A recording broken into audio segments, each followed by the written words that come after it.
नमस्कार, आप देख रहे हैं लोकमंच न्यूज और मैं आपके साथ प्रियंका राजपूत। शुरुआत करेंगे मध्य प्रदेश की खबरों की और सबसे पहले बात करेंगे अनूपपुर की। अनूपपुर में त्योहारों और कानून व्यवस्था की स्थिति को दृष्टिगत रखते हुए पुलिस अधीक्षक अनूपपुर अखिल पटेल के निर्देश पर स्थानीय पुलिस लाइन और जिले के समस्त थानों में बलवा ड्रिल सामग्री का निरीक्षण कराया गया और बलवा ड्रिल परेड कराई गई और जिसमें थाना स्तर पर समस्त थानों के पुलिस के अधिकारी और कर्मचारी सम्मिलित रहे। भीषण गर्मी और चिलचिलाती धूप में पुलिस कर्मियों के द्वारा स्थानीय पुलिस लाइन ग्राउंड में बलवा ड्रिल का अभ्यास किया गया और जिसमें पुलिस अधीक्षक अखिल पटेल, अति पुलिस अधीक्षक अभिषेक राजन, रक्षित निरीक्षित अनूपपुर, थाना प्रभारी अजाग, थाना प्रभारी कोतवाली और थाना प्रभारी यातायात महिला, थाना प्रभारी और पुलिस अधीक्षक कार्यालय के समस्त पुलिसकर्मी करीब 50 की संख्या में उपस्थित रहे। बलवा ड्रिल परेड में टीयर गैस का उपयोग किया गया और बता दें कि बलवा दंगों की स्थिति में पुलिस के द्वारा भीड़ के मध्य जाकर किस प्रकार कार्रवाई की जाती है, इसका अभ्यास किया गया।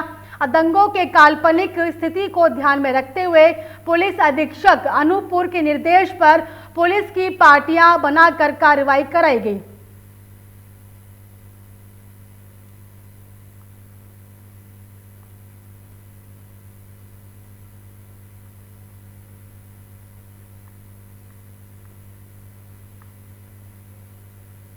आपको बता दें कि पुलिस अधीक्षक अनूपपुर अखिल पटेल, अति पुलिस अधीक्षक अभिषेक राजन और रक्षित निरीक्षक अनूपपुर, थाना प्रभारी अजाग, थाना प्रभारी कोतवाली, थाना प्रभारी यातायात महिला, थाना प्रभारी और पुलिस अधीक्षक कार्यालय के समस्त पुलिसकर्मी करीब 50 की संख्या में उपस्थित रहे।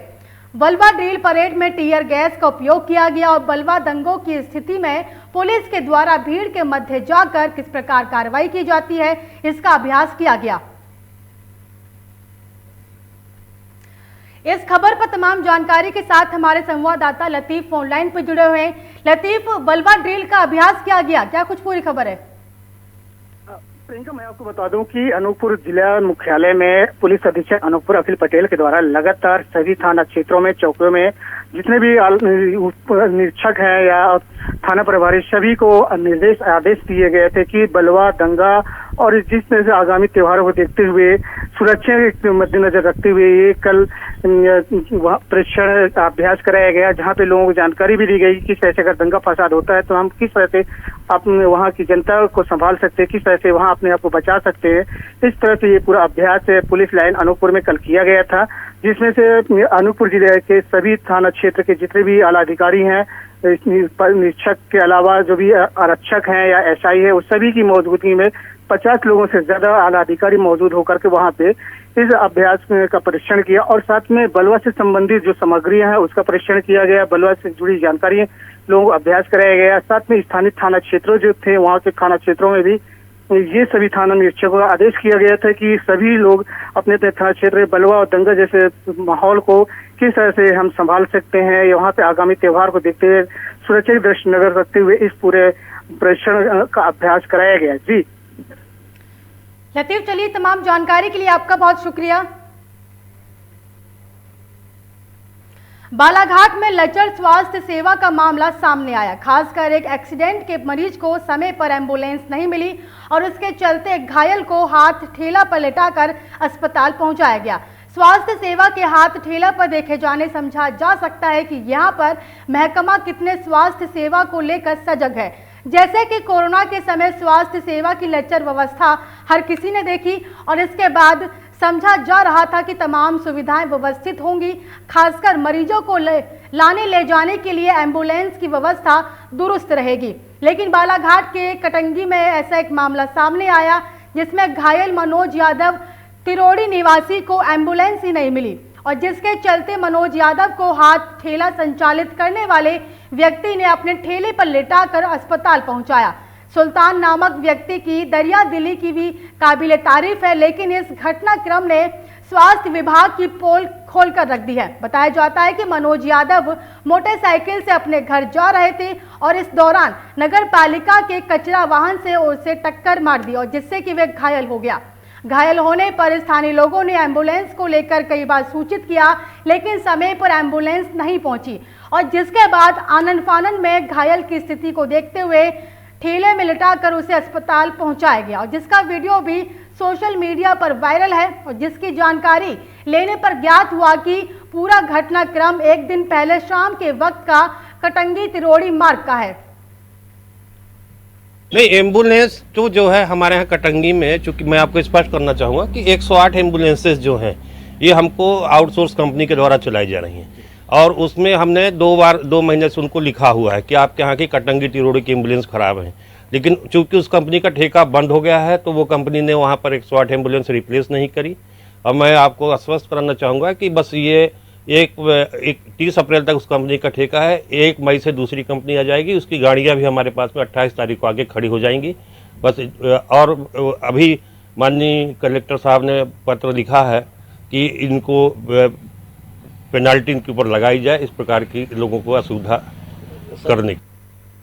खबर बालाघाट से है, जहां ग्राम पंचायत वारा के किरनापुर तहसील मुख्यालय के अंतर्गत आने वाली ग्राम पंचायत वारा में वसंत पिता रेखपाल मस्करे द्वारा प्रधानमंत्री आवास योजना के तहत मिला, जो कि अपनी भूमि छोड़कर खसरा नंबर पर भूमि स्थित है, जिसमें वे छोटे झाड़ के जंगल में अतिक्रमण कर प्रधानमंत्री आवास का निर्माण किया जा रहा है और जिसमें वारा निवासी मानिक सिंह की निजी भूमि पर भी आधे से ज्यादा जगह पर वसंत मस्करे के द्वारा प्रधानमंत्री आवास बनाने के कालम गड्ढा खोदा जा रहा है, जिसमें मानिक सिंह द्वारा संबंधित तहसीलदार और पुलिस थाना और मुख्य कार्यपालन अधिकारी को शिकायत की गई। तो वहीं पर शासन प्रशासन से निर्माण कार्य को रुकवाने को लेकर उचित कार्रवाई को जाना चाहिए। प्राप्त मिली जानकारी के अनुसार शिकायतकर्ता के द्वारा इसके पूर्व में भी निर्माण कार्य करने का प्रयास किया गया था और जिसे ग्राम पंचायत द्वारा रोका भी गया था और जिससे कि अवैध कब्जाधारी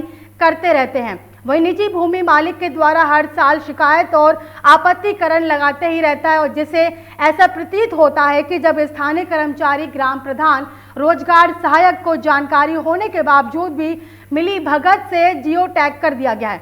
प्रथम किस्त प्राप्ति हो चुकी है और जब शिकायतकर्ता के द्वारा निजी भूमि पर अवैध कब्जा करने आपत्ति लगाई गई तो उसी दौरान जानकारी मिलते ही जनपद पंचायत के द्वारा ग्राम वारा के वसंत मस्करे प्रधानमंत्री आवास आवंटित खाते को होल्ड कर दिया गया।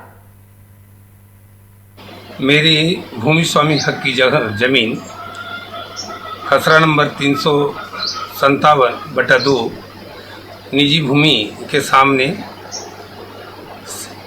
बसंत पिता रेखलाल द्वारा जबरदस्ती में कालम गड्ढे खोदकर और मकान निर्माण का कार्य किया जा रहा है। इसके पूर्व भी उसकी मां सीताबाई द्वारा वहीं पे उसी स्थान पे अर्चना सहायक सचिव द्वारा जियोटेक करा के उसकी मां का मकान बनाया जा रहा था, जिसे मैंने रोका था। पुनः अर्चना सचिव ने बेटे का भी जियोटेक उसी स्थान पे कर उनका मकान निर्माण का कार्य की पहली किस्त उन्हें जारी करवाई, जो कि न्याय संगत नहीं है। इसकी शिकायत आपने उच्च अधिकारी को किया है? इसकी शिकायत मैंने तहसीलदार किरनापुर, सीओ किरनापुर, ग्राम पंचायत वारा, पुलिस थाना किरनापुर एवं सीएम हेल्पलाइन भी किया। दमोह के सिंधी कैंप में स्थित सत्संग भवन में रक्तदान कार्यक्रम सत्य निरंकारी चैरिटेबल फाउंडेशन ब्रांच के माध्यम से लगाया गया और जिसमें सिंधी समाज के युवाओं और महिलाओं ने रक्तदान करने के लिए बढ़ चढ़कर हिस्सा लिया। स्वास्थ्य विभाग का स्टाफ उपस्थित रहा। निरंकारी चैरिटेबल फाउंडेशन ब्रांच अध्यक्ष दमोह ने बताया कि साल में हम 1 या 2 बार रक्तदान कार्यक्रम का आयोजन करते हैं और रक्तदान कैंप में सक्षम लोगों ने हिम्मत जुटाई और रक्तदान के नेक काम के हमारे सफर में अपना भी कदम बढ़ाया। तो आने वाले दिनों में दमोह नगर में कोई भी जरूरतमंद व्यक्ति ब्लड के लिए दर दर की ठोकरें खाते हुए नहीं भटकेगा। लोगों में रक्तदान का जोश और जज्बा पैदा करने और आपातकाल में जरूरतमंदों को रक्त की उपलब्धता सुनिश्चित कराने के लिए निरंकारी चैरिटेबल फाउंडेशन ने एक बार कवायद शुरू कर दी है। इसी नेक मुहिम को साकार करने के लिए सिंधी कैंप के संत निराकार सत्संग भवन परिसर स्थित ब्लड बैंक में स्वास्थ्य महकमे के सहयोग से सुबह 9 बजे से दोपहर 3 बजे तक रक्तदान शिविर लगाया गया और शहर, ग्रामीण और गांव के लोगों को रक्तदान के जरिए स्टोर में रखी ब्लड यूनिट किसी संजीवनी बूटी से कम नहीं होगी।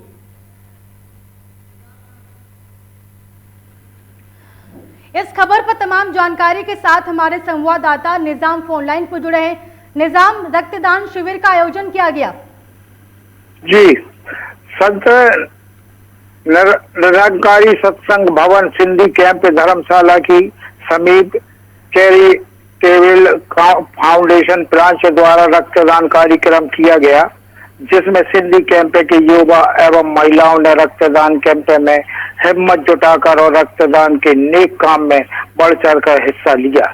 सुबह 9 बजे से 3 बजे तक रक्तदान शिविर लगाया गया और लोगों ने रक्तदान किया। गांव, ग्राम और शहर के लोगों को रक्तदान के जरिए स्टोर में रखी ब्लड यूनिट किसी संजीवनी बूटी से कम नहीं होगी। रक्तदान महादान है, सभी स्वास्थ्य और योग्य व्यक्तियों को इसमें बढ़ चढ़कर हिस्सा लेना चाहिए। चलिए, आपका तमाम जानकारी के लिए बहुत धन्यवाद। हम तो ये कहना चाहेंगे कि रक्तदान करने से जो इंसान की सोच होती है कि हमारे लिए किसी प्रकार की कोई कमजोरी आती है, तो ये रक्तदान महादान है और उसमें किसी प्रकार की कोई कमजोरी नहीं आती।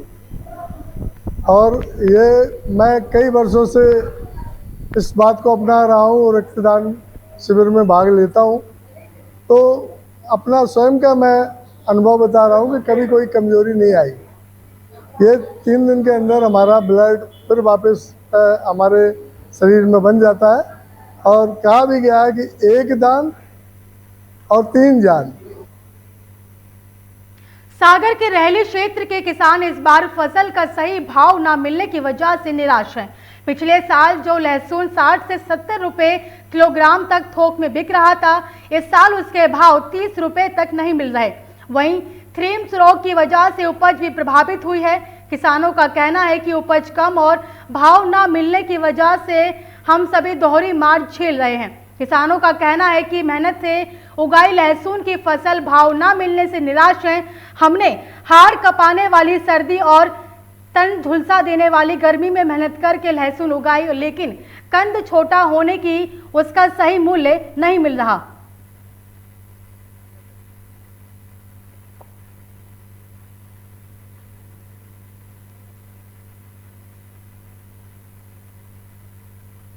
आपको बता दें कि किसानों को लहसुन का सही भाव ना मिलने से निराश हैं। किसानों का कहना है कि उपज कम और भाव ना मिलने की वजह से हम सभी दोहरी मार झेल रहे हैं और किसानों का कहना है कि मेहनत से उगाई लहसुन की फसल के भाव ना मिलने से निराश हैं। हमने हाड़ कपाने वाली सर्दी हो या तन झुलसा देने वाली गर्मी में मेहनत करके लहसुन उगाई, लेकिन कंद छोटा होने की वजह से सही मूल्य नहीं मिल रहा।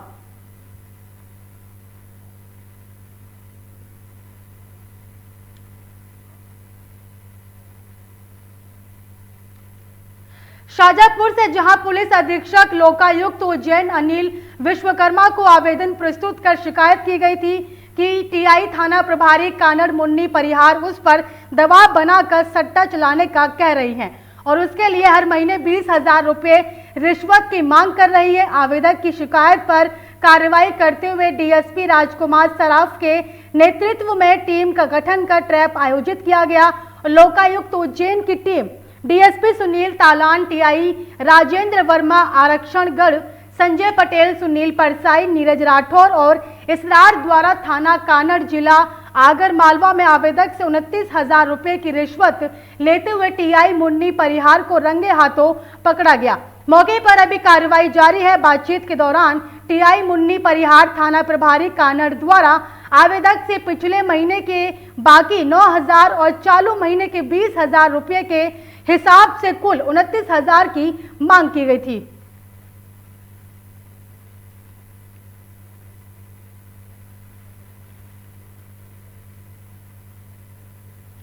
इसी के साथ मुझे दीजिए इजाजत, तो देखते रहिए लोकमंच न्यूज।